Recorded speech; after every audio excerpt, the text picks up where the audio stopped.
Avant le 7 octobre, il y avait 10 000 personnes à Shlomi. Ils ne sont plus que quelques centaines d'habitants. Vous allez le voir, leur quotidien est pour le moins compliqué. C'est ce qu'ont pu constater sur place Emma Barrier et Vincent Wartner.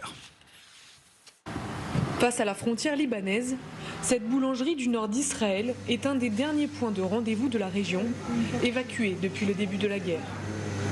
La gérante n'ouvre que le vendredi pour permettre aux derniers résidents des villages alentours de se fournir en pain à l'occasion de Shabbat. Un semblant de normalité dans cette zone à portée de tir du Hezbollah. Nous sommes très inquiets.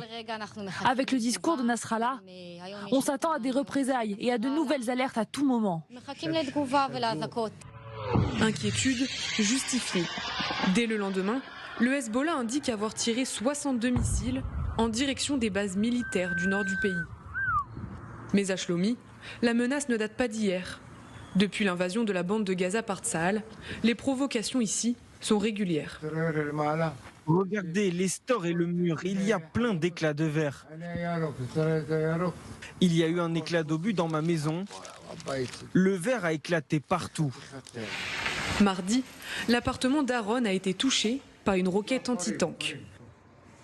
Sa fenêtre a explosé et il a retrouvé des éclats d'obus jusque dans son lit. Je suis allé dehors 2 minutes pour sortir ma poubelle et donner à manger au chien de mon voisin qui a été évacué. Et quand j'étais sur place, j'ai entendu boum, boum. C'est un véritable miracle. Si je n'avais pas sorti ma poubelle, ni donné à manger au chien, je serais mort. Malgré cette frappe, Aaron ne compte toujours pas partir. Il est un des derniers résidents de cette ville fantôme. Sur 10 000 habitants, ils ne sont plus que quelques centaines à vivre reclus, ravitaillés par des employés de la municipalité. Les gens ont très peur. Ils ne veulent plus revenir.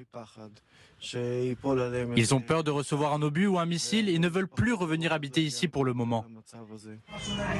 Seule condition pour le retour des familles dans le nord, que le Hezbollah recule d'environ 30 km, comme l'ONU l'exige depuis 2006. Mais pour le moment, sa présence sur les crêtes surplombant Shlomi rend impossible tout espoir de retour à la vie normale.